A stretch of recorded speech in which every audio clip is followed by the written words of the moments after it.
Lunes 21 de agosto del 2019. ¿Qué tal? Muy buenos días, bienvenidos a su programa Contacto Directo. Empezamos revisando quiénes son nuestros invitados y nos acompañan. Andrés Páez, ex candidato a vicepresidente por Creo Suma, y vamos a hablar del estrecho triunfo electoral pasando de la confrontación al diálogo, la ruptura de Alianza País, las denuncias comprobadas de delitos y el acuerdo de gobernabilidad que une ahora al gobierno y a la oposición por más seguridad y recuperación económica. ¿Cuándo se verán los frutos? Además estará con nosotros Ivette Estupiñán, consejera de Participación Ciudadana y Control Social, la nueva mayoría no correísta en el Consejo elegido por el pueblo según mandato de la consulta popular, que asume el control del Consejo de Participación Ciudadana. Hay una agenda de supervivencia para la institución, lo analizamos, y estará Joan Proaño, el vocero de Constructores Positivos.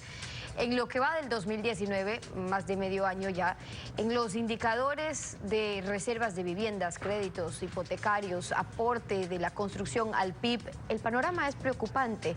La construcción de viviendas no avanza pese a los anuncios oficiales. Lo conversamos. Y conversaciones mediante mensajes de texto entre la exministra de Justicia Rosana Alvarado y el exsecretario jurídico de la presidencia Alexis Mera y otros exfuncionarios están ya en poder de la Fiscalía, y en ellas se refieren a las investigaciones de Fiscalía a personajes del gobierno. Walter Solís fue acusado de peculado, es decir, mal manejo de fondos públicos, mientras fue secretario del Agua, y es también investigado por los sobornos de la empresa Odebrecht. Su situación legal fue objeto de conversaciones entre la entonces ministra de Justicia, Rosana Alvarado, y el secretario jurídico de la presidencia, Alexis Mera. Así consta en conversaciones de chat que son parte de la investigación que realiza la Fiscalía. El 12 de junio del 2017, Mera le dice a Alvarado: poco de pendejos que creen que Solís es inocente. El mejor, Lenin. Rafael y Jorge, cojudos o se hacen. Alvarado le responde: no sé por qué el presidente se siente atacado cuando de WC, Walter Solís, se trata. En otra conversación del 10 de junio del 2017, Alvarado escribe: ay, Alexis, ¿quién le está envenenando así al presidente Correa? ¿Cómo le piden que siga defendiendo a Solís? Mera le responde: él solito piensa que si esto sigue, su legado histórico se afecta. Alvarado y Mera también conversaron sobre un pedido del entonces presidente de la Asamblea, José Serrano, con relación a uno de los implicados en el caso Odebrecht. ¿Cierto que Pepe Serrano te pidió que mandes a una clínica a Gustavo Masud? Pregunta Mera. Alvarado le responde: yes, o sea, dijo que el man es enfermo de nervios, ataque de claustrofobia, vértigo y no sé cuántos males más. Mera le dice: ese chico es sobrino preferido de Roberto Isaías, atacabos, no huele bien. Tengo informes de Pepe, es cercano a ellos. Mera también conversó con Jorge Glass en torno a las acusaciones sobre corrupción. Hacen mención a Eduardo Mangas, entonces secretario presidencial de Lenín Moreno. Glass le dice: en la lista de los 5 que dice Mangas que van a apresar, estarías tú. Mera le responde: me imagino que iríamos juntos a la cárcel. El 22 de septiembre del 2017, Mera le escribe: salió en las noticias que le mandas a tu tío información de Glory. Sería el clavo del ataúd. Glass le responde: no es así. El 26 de septiembre de ese mismo año, cuando Jorge Glass acudió a la Fiscalía para ampliar su versión en el caso de asociación ilícita por los sobornos de Odebrecht, Mera le escribió: debes pensar en irte del país cuando termine. 6 días más tarde, le dictaron orden de prisión y en la noche Glass fue trasladado a la cárcel 4 de Quito.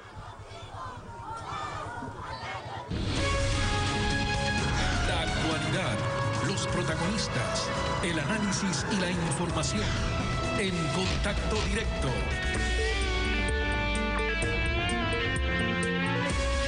Alfredo, ¿qué tal? Buenos días, ¿cómo te va? Muy bien, Estefi. Buen día, buenos días a todos. El enardecimiento popular que determinó el estrecho resultado de la segunda vuelta presidencial, la denuncia de fraude, la migración de la confrontación al diálogo, la exclusión de Creo del diálogo, la ruptura de Alianza País entre morenistas y correístas, el estancamiento de la crisis económica, el agudizamiento de la crisis social, la crisis institucional, las denuncias del latrocinio correísta, el lento avance de la lucha contra la corrupción, los acuerdos puntuales del gobierno, el acuerdo parlamentario por la gobernabilidad de Alianza País, Creo e Independientes, en Guayas Más Seguridad con PSC, el acuerdo con el Fondo Monetario Internacional y la sensación de que todo cambia, pero nada cambia. Marcan la agenda política. Andrés Páez, ex legislador y ex candidato a vicepresidente por Creo. Buen día, bienvenido a Contacto Directo. Gracias, doctor. Buenos días. ¿Considera necesario para la República el acuerdo parlamentario por la gobernabilidad entre Alianza País, Creo e Independientes? Todos los acuerdos son buenos siempre que se orienten a la consecución de objetivos que la sociedad demanda en este momento.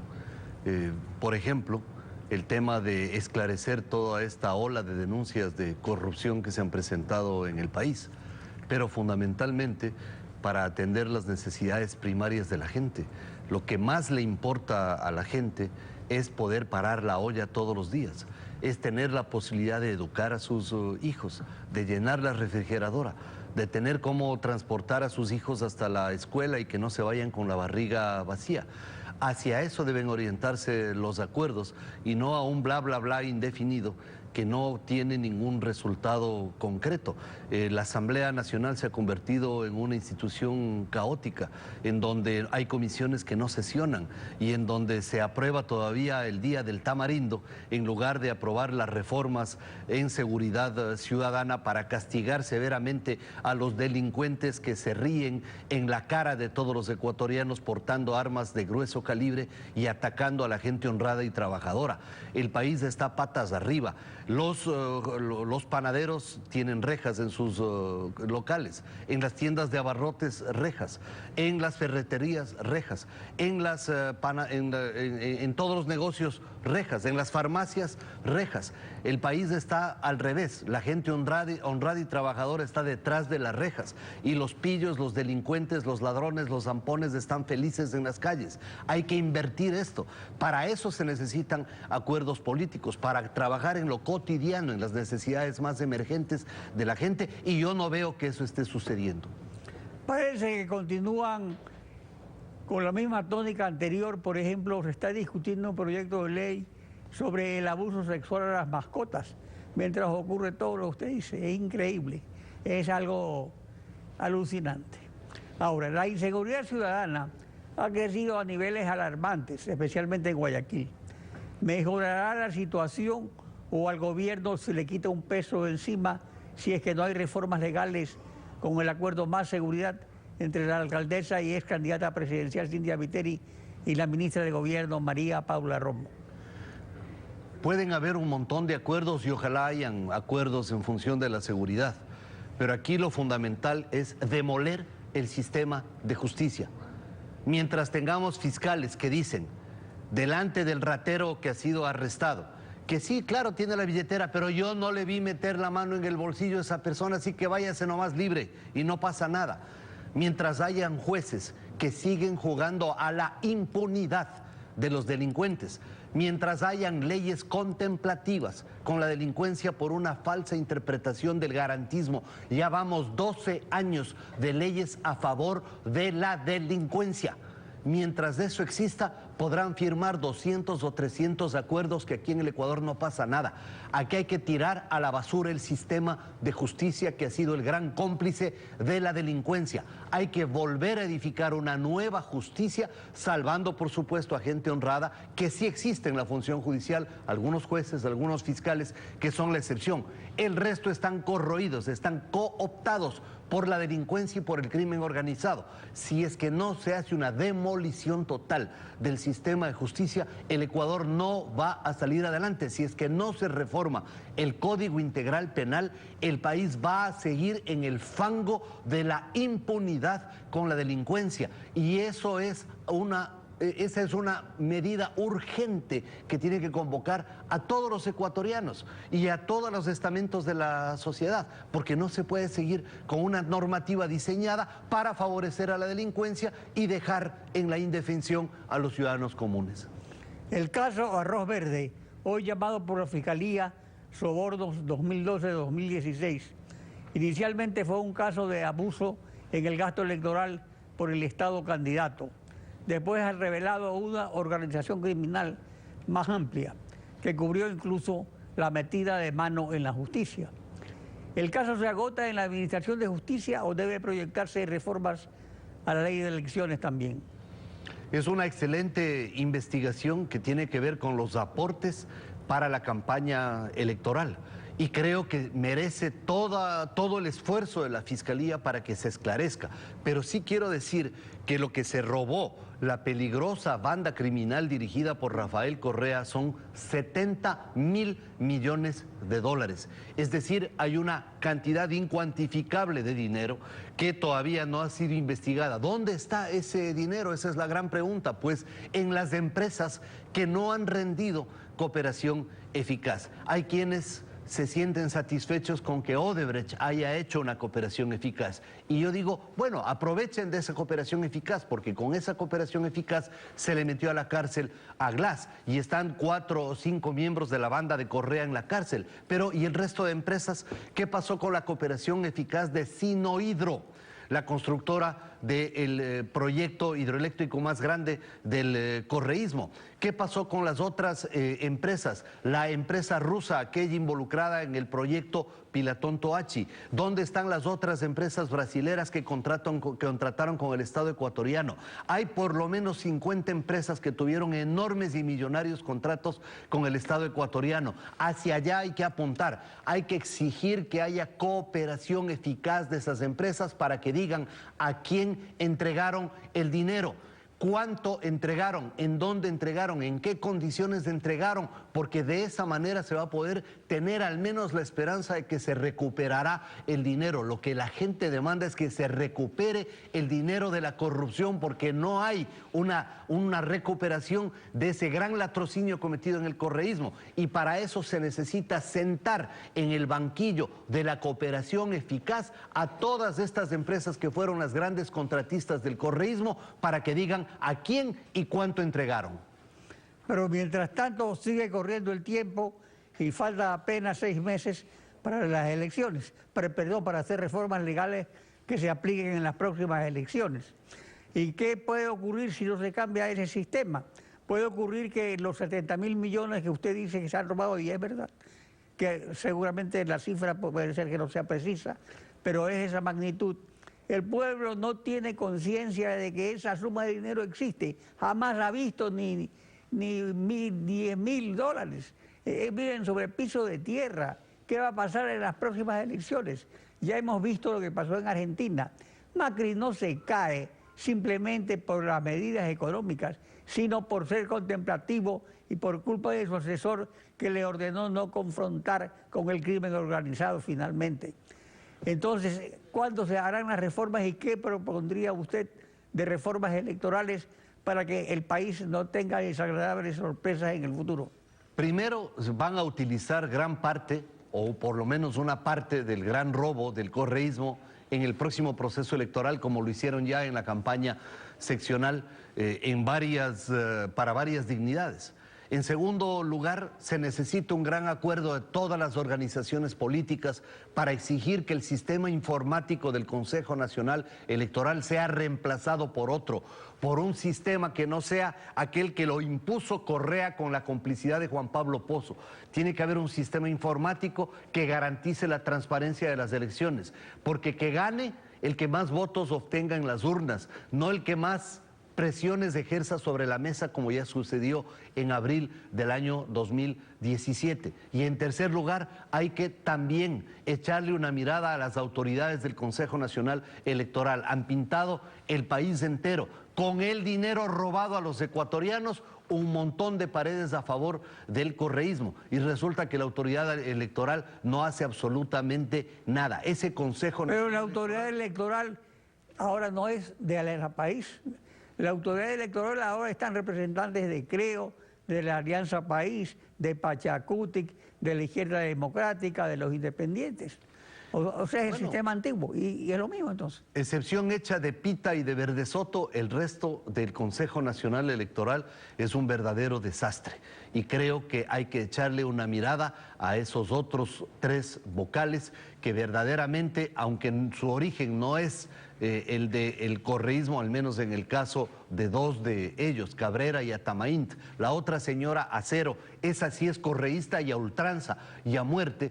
Los otros dos probablemente no tengan ese origen, pero en sus actuaciones dejan mucha tela que cortar. Me parece que entre todos los actores políticos, todas las organizaciones políticas, hay que echarle una mirada al Consejo Nacional Electoral para garantizar que haya transparencia. Podemos tener una ley perfecta, pero el problema no es la ley, el problema es quién cuenta los votos. Y aquí en el Ecuador no puede ser que otra vez gobiernen quienes tienen la titularidad, las influencias y el control de quienes cuentan los votos, como ya sucedió en el año 2017. Pero resulta que aquí tenemos una ley imperfecta y también quienes cuentan los votos los tienen nosotros. Entonces, ¿cómo es el problema? Es serio el problema y quedan solo 6 meses para hacer reformas electorales y siguen pensando en reformar el COI por violación a los perros y a los gatos.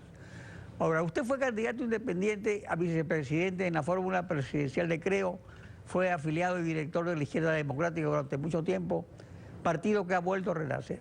¿Actualmente se alinea en alguna formación política? Yo soy parte de una nueva organización política naciente que se llama Nosotros, que es un movimiento a nivel nacional que estamos estructurando con miras al año 2021 y que expresa el rechazo a cualquier tipo de entendimiento con quienes condujeron al país durante 10 años, pero sobre todo expresa la defensa de la familia ecuatoriana acosada permanentemente porque a sus hijos les venden drogas en la puerta de los colegios, porque hay 1 millón de jóvenes fuera de la universidad porque les impidieron ingresar a la universidad, porque hay una delincuencia con leyes contemplativas que están felices por arriba y por abajo haciendo de las suyas, porque hay gente sin empleo, porque la gente no puede parar la olla y nuestro objetivo es, en definitiva, garantizar que cada ecuatoriano pueda parar la olla. Está bien que los presos tengan 3 comidas al día, pero ¿por qué millones de ecuatorianos, por qué millones de niños ecuatorianos no pueden ni siquiera tener una comida al día? Ese tiene que ser el objetivo de un gobierno, buscar que cada familia ecuatoriana pueda parar la olla, pueda satisfacer sus necesidades básicas, educar a sus hijos, tener una perspectiva de vida, tener seguridad social, pero también tener seguridad ciudadana, tener una vida digna. A eso estamos dirigiéndonos y para eso estamos empeñados en este trabajo proselitista. Andrés Páez, gracias por acompañarnos en Contacto Directo. Muchas gracias. Estefi. 7:18, vamos a una pausa y al regresar estará Ivette Estupiñán, consejera de Participación Ciudadana. Hablamos de la nueva mayoría en el Consejo que ha acordado una agenda propia para ser suprimidos o para que se considere necesario a ese Consejo. Lo analizamos al volver. No se vaya. Ivette Estupiñán, consejera de Participación Ciudadana y Control Social. Bienvenida a Contacto Directo. Buenos días. Buenos días, Estefi. Es un gusto para mí saludar a todos los ecuatorianos y de manera especial pues a la gente de Esmeraldas, a quien en esta lid política yo pude representar con mucho orgullo. Bueno, una vez destituidos los 4 consejeros de participación, asumieron ya los suplentes, queda una nueva conformación, digamos, hoy. Y usted dice que hay que recuperar la imagen del Consejo. ¿Cómo? Mientras todos los vientos están apuntando más bien a querer eliminarlos.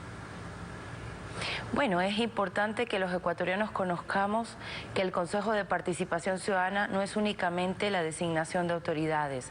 El Consejo es también la promoción, el incentivo de los derechos de la participación ciudadana. Y esto es vital para el Ecuador y para todos los ecuatorianos. Tenemos que hacer uso, hacer ejercicio pleno de ese derecho. Es como el derecho a la salud. Es decir, que si yo me niego a un derecho, entonces porque me niegue a ese derecho ya no voy a hacer uso de ese derecho. La participación ciudadana está contemplada en el artículo 61 y 95 de la Constitución de la República. Entonces esa es la manera en la que buscamos los actuales consejeros del Consejo de Participación Ciudadana recuperar la institucionalidad. Pero no va a ser en un mes, en 2 meses, es un trabajo que nos va a tocar arduamente. También es importante que sigamos y que continuemos con las acciones de investigación. Hay casos de investigación que el Consejo de Participación Ciudadana transitorio... Está dentro de las facultades que tiene el Consejo de Participación. Ahora, ¿cómo queda esta nueva conformación, ¿no? Cristian Cruz como presidente, está Sofía Almeida como vicepresidenta, a los correístas los destituyeron, los nuevos entonces logran esta nueva mayoría que es 6-1. Bueno, es 6 nada más porque hubo una abstención. ¿Cómo se logra? En el trabajo en el equipo. No somos un grupo de consejeros, somos un equipo de trabajo que tenemos la misma línea, hemos trazado la misma hoja de ruta para defender al Consejo. Tenemos la certeza que nuestro presidente, como usted mencionó, el ingeniero Cristian Cruz, hará una gran labor para que recuperemos esta imagen institucional y también para que la ciudadanía conozca las reales acciones, atribuciones, competencias que tiene el Consejo de Participación Ciudadana. ¿Cómo definieron la presidencia y la vicepresidencia? Me refiero a qué cartas se jugaron ahí. Democráticamente nos hemos reunido, hemos tomado la decisión de quienes contaban con los perfiles. Como usted conoce, también la consejera Almeida ha sido técnica de carrera en la Contraloría General del Estado y esas son acciones, su experiencia nos va a permitir también poder trabajar en las acciones que debemos cumplir como consejeros del Consejo de Participación Ciudadana. Así también hemos puesto nuestros planes de trabajo, hemos coordinado las acciones que vamos a tener y también las responsabilidades, porque como usted conoce, todas las entidades públicas debemos rendir cuenta. El siguiente año cada consejero rendirá cuentas de las responsabilidades que el señor presidente nos dé a cada uno de los consejeros. En medio de esto, ¿han discutido o han tenido ya la oportunidad de conversar sobre las propuestas de reforma, enmiendas, cambios que se están sugiriendo precisamente para restarle atribuciones al Consejo o para suprimirlo de por sí? ¿Están de acuerdo, por ejemplo, con que el futuro del Consejo de Participación se define en una consulta? Bueno, en este punto no lo hemos tocado, pero sin embargo como consejera y como servidora de carrera del Consejo de Participación Ciudadana, yo planteé algunas alternativas y eso es importante que los ecuatorianos conozcamos. Yo personalmente soy una demócrata, voy a respetar la decisión del pueblo ecuatoriano, pero mientras esto ocurra es importante que conozcamos y empecemos el debate con la ciudadanía, que se establezcan mesas de trabajo, mesas en las que podamos dialogar con los ecuatorianos para conocer los puntos de vista. Ya le indicaba, una de las alternativas puede ser que las atribuciones tanto de participación ciudadana como las atribuciones de lucha contra la corrupción sean integradas a otras instituciones en el caso de que llegara a ocurrir, pero para que se dé esto, tenemos que ir planteando propuestas y alternativas a lo largo del tiempo en el que ocurra la consulta popular. Es importante ese mientras tanto al que usted se refiere, porque hay que ver qué prioridades finalmente va a tener este Consejo. Vea usted que los que se fueron poco o nada pudieron hacer mientras se peleaban o se defendía, eso hubo, pero gastos de más de $1 millón, hay más de 300 personas trabajando en ese consejo. Y usted, desde que era candidata, proponía que el consejo tiene que actuar de oficio, que hay que luchar en los temas de lucha anticorrupción. Realmente el consejo puede cumplir su rol de ser parte procesal también en las investigaciones. ¿Por dónde va a empezar usted? Bueno, primero teniendo las puertas de mi despacho como consejera abiertas a todos los ecuatorianos que quieran denunciar, porque esa es la primera acción, recibir las denuncias o las presuntas denuncias de actos de corrupción para poderlas tramitar en el Pleno del Consejo de Participación Ciudadana. Así actuaremos de oficio. El ser parte procesal, es decir, que ya las investigaciones que están en el Consejo de Participación Ciudadana, que fueron casos de investigación que elaboró el Consejo de Participación Ciudadana Transitorio, debemos retomarlas para seguir el acto judicial correspondiente, los procesos judiciales, y allí el Pleno del Consejo deberá seguir acompañando, porque esas son las acciones principales, el combate, la lucha contra la corrupción, que tenemos que hacerlo coordinadamente con las demás instituciones de la función de transparencia. Sus facultades van mucho más allá, me refiero del Consejo de Participación, van mucho más allá de acompañar estos procesos. Usted dice aquellos que realizó esas investigaciones del Consejo Transitorio, esos son temas investigados desde hace ya muchísimo tiempo que se conocían. Lo que hace el transitorio es poner sobre la mesa estos casos sobre los que no hay respuesta, pero lo importante es que si tienen las facultades de ser parte procesal, de intervenir también en estos procesos de investigación, no se trata solamente de elevar el informe y decir aquí el Consejo Transitorio o el Consejo de Participación está sobre la mesa de estos temas, sino cómo ha participado realmente para que haya respuestas distintas. Y entonces, si tienen las herramientas sobre eso, en el tiempo que les quede, si es que lo que están pensando es sobrevivir hasta que se tome una decisión sobre eso, o hacer o permitir ver a la ciudadanía si este consejo tiene que sobrevivir, ¿cómo piensan hacerlo? Trabajando en las acciones que nos corresponden. Usted conoce, las atribuciones están contempladas en la Constitución de la República, y la fortaleza que tenemos es que somos un equipo y que como equipo podemos actuar en diferentes acciones. Esas son las responsabilidades a las que me refería Steffi hace un momento, en la que el señor presidente nos dará mis fortalezas como servidora del Consejo de Participación Ciudadana. Siempre han sido alrededor de la participación ciudadana, del control social, de la rendición de cuentas, pero estaré presta a colaborarle al ingeniero Cristian Cruz y a nuestra presidenta Sofía Almeida, si es el caso y ven que mis fortalezas también pueden seguir para aportar en la Secretaría Técnica de Lucha contra la Corrupción. Y eso es el trabajo que tenemos que hacerlo de manera coordinada. El día de hoy nos vamos a sentar a trabajar para esto. Hemos recibido la convocatoria del señor presidente. Hasta el mediodía vamos a presentar nuestras propuestas de trabajo y poder coordinar esas acciones. De mi parte, tengan la certeza todos los ecuatorianos que no les voy a defraudar ese espacio que me ha permitido el pueblo a través de la elección popular. Voy a ratificar mis acciones y mis actos en la lucha contra la corrupción y en la promoción del Consejo. Consejera de Participación Ciudadana y Control Social, Ivette Estupiñán, hoy en Contacto Directo. Muchas gracias por haber estado con nosotros. Muchas gracias. 7:32. Vamos a una pausa y cuando regresemos estará Joan Proaño, empresario, constructor. La industria de la construcción exhibe indicadores de recesión pese a los incentivos anunciados oficialmente. En pocos minutos estamos de vuelta con este tema. No se vaya. El 19 de octubre de 2018, el Gobierno Nacional anunció el programa Construimos Empleo y Prosperidad. Veamos. Hasta Daula llegó el presidente Moreno con todos los integrantes de su gabinete porque tenían una reunión ampliada de esas itinerantes que hacen de cuando en cuando. Pero antes hubo un evento para presentar el programa Construimos Empleo y Prosperidad.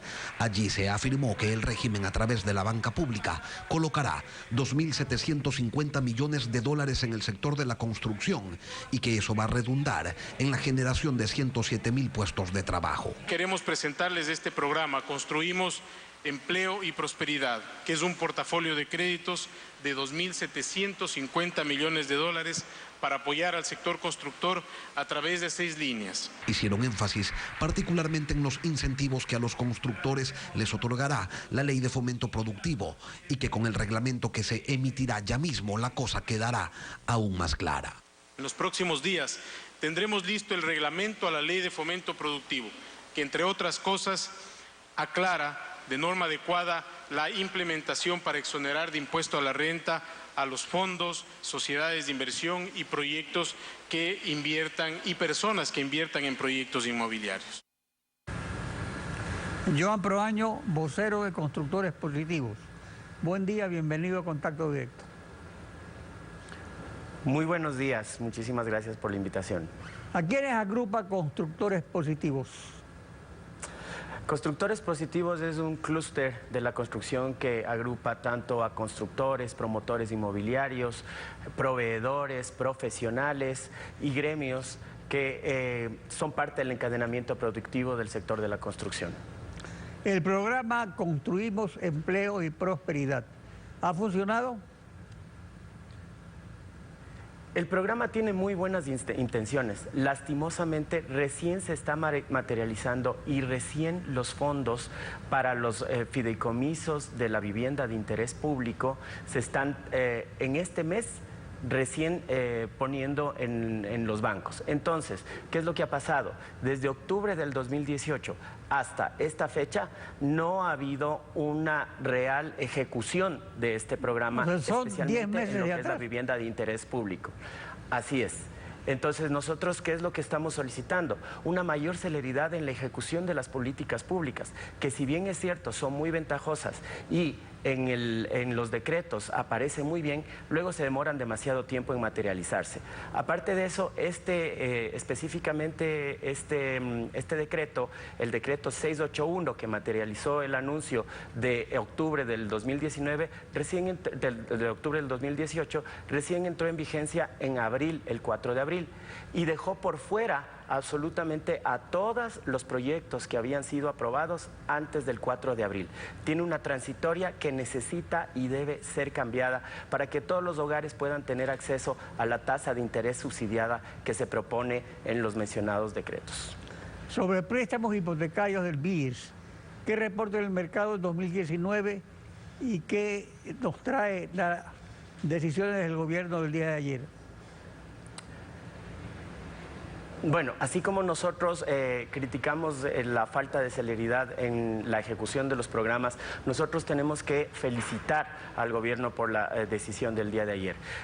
Para este año se tenían presupuestados 900 millones de créditos hipotecarios en el BIES. Con el anuncio del día de ayer... Pero hasta ayer, digamos, está vigente lo anterior. ¿Qué es lo que indica el Banco Central respecto a las cifras anteriores en lo que va del año, digamos? ¿Cómo ha influido esto en la construcción? Hasta el momento se habían entregado por parte del BIES 400 millones de dólares. Con la decisión del día de ayer, nosotros estamos confiados que se va a poder llegar a la meta de los 900 millones. Realmente la entrega de las condiciones del día de ayer, en cuanto se implementen, a lo que estaremos vigilantes, que esto se haga en el menor tiempo posible, es... algo que beneficiará mucho al sector de la construcción y que nos va a ayudar en gran medida a poder salir de esta crisis. Esta crisis que hasta el momento le ha costado desde marzo del 2018 hasta marzo del 2019, solamente al sector de la construcción, la pérdida de 55.000 empleos plenos. De los cuales, 55.000 empleos directos, de los cuales 33.000 son empleos plenos. Entonces eso es realmente lo que a nosotros nos preocupa, la gran pérdida de empleos. ¿Qué indican la facturación de la industria de la construcción y su aporte al Producto Interno Bruto durante lo que va del año? Bueno, nosotros hemos venido cayendo en nuestra participación en el Producto Interno Bruto desde el año 2015 en adelante, y actualmente nos encontramos alrededor del 10% como industria de la construcción. Sin embargo, hay que anotar que con todas las actividades conexas que tenemos nosotros, con todo el encadenamiento productivo que nosotros generamos, llegamos casi al doble de nuestra participación en el Producto Interno Bruto cuando se le suman a la industria de la construcción todas las industrias que tienen que ver con nosotros, que son proveedoras nuestras, todos los productores de acero, todos los productores de más materiales para la construcción, todo lo que es transporte que se genera para la construcción, todo lo que son servicios que se generan para la construcción. Es por eso que nosotros somos un sector importantísimo para la economía nacional. ¿Cómo puede recuperarse la industria de la construcción? Bueno, en este punto nosotros, si bien es cierto, estamos muy preocupados, también estamos muy expectantes con los anuncios del día de ayer, que los consideramos positivos. Nosotros creemos que ese es un primer paso hacia la recuperación de nuestra industria, y vamos a ver que este decreto del día de ayer, o que estos anuncios del día de ayer se materialicen de la manera más pronta posible, porque estos anuncios nosotros en este momento estamos luchando en una carrera contra el tiempo, contra la recesión económica. Lo otro que necesitamos es que de manera inmediata se derogue la transitoria del decreto 681 para que todos los proyectos puedan entrar dentro de las tasas de interés subsidiados y de esa manera nosotros poder contribuir al desarrollo nacional con la generación de más empleos. Después de la consulta popular que derogó la plusvalía, ¿cuál fue el efecto real de esta derogatoria? Bueno, nosotros en el año 2016 tuvimos la caída histórica en las reservas de vivienda más grande de la historia del Ecuador. Entonces, en el 2016 nosotros llegamos a tocar fondo. En el 2017 nosotros logramos ya estabilizarnos. En el 2018 hubo un crecimiento del 20% con respecto al año anterior en lo que significa reservas de viviendas. Y en este año hemos nuevamente vuelto a caer un 13.2 en este primer semestre, de los cuales la ciudad que más afectada se ve es la ciudad de Quito, en la cual el 25% ha caído en reservas de viviendas. Joan Proaño, gracias por participar en Contacto. Estefi. Así concluimos esta emisión. A ustedes también gracias a su confianza y sintonía. Nos volvemos a encontrar mañana, Alfredo. Mañana continuamos rayando la desinformación en Contacto Directo. Buen día.